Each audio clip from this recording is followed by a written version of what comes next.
Sa aklat ng Deuteronomy, Kapitulo 8, versikulo 1 hanggang 20.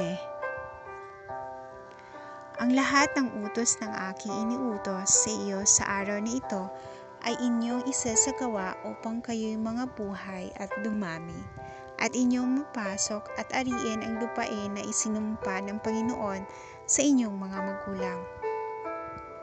At inyong alalahanin ang buong paraan na ipinatnubay sa iyo ng Panginoon mong Diyos nitong 40 taon sa ilang, upang kanyang mapangumbaba ka at subukin ka na maalaman kung ano ang nasa iyong puso, kung iyong gaganapin ang kanyang mga utos o hindi.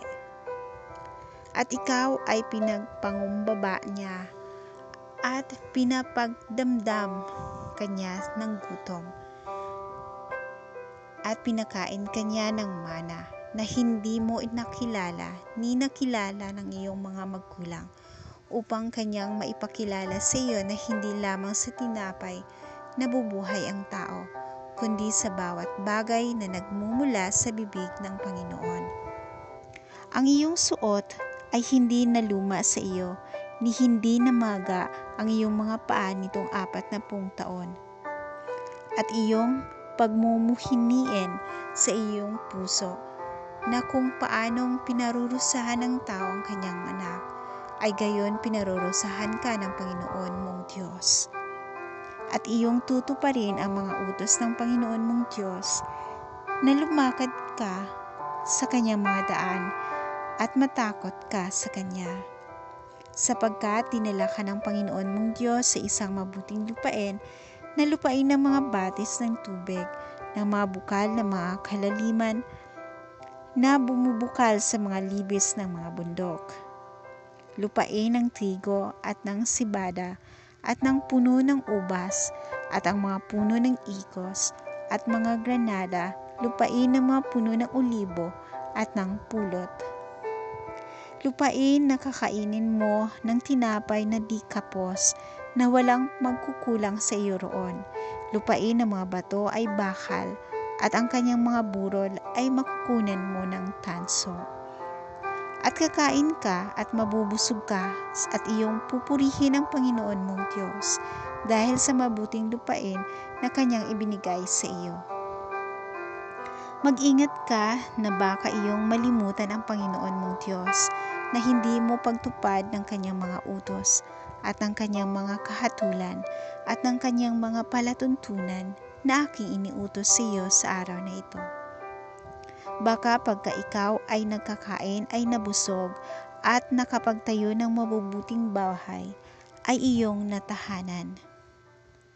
At pagka ang iyong mga bakahan at ang iyong mga kawan ay dumami, at ang iyong pilak at ang iyong ginto ay dumami, at ang lahat na tinangkilik mo ay dumami, ay magmataas ang iyong puso, at iyong malimutan ang Panginoon mong Diyos na naglabas sa iyo sa lupain ng Ehipto, sa bahay ng pagkaalipin, na siyang pumatnubay sa iyo sa malaki at kakikilabot sa ilang na tinatahan ng mga makamandag na ahas at mga alakdan, at uhaw ng lupa na walang tubig, na siyang naglabas sa iyo sa tubig mula sa batong pingkain,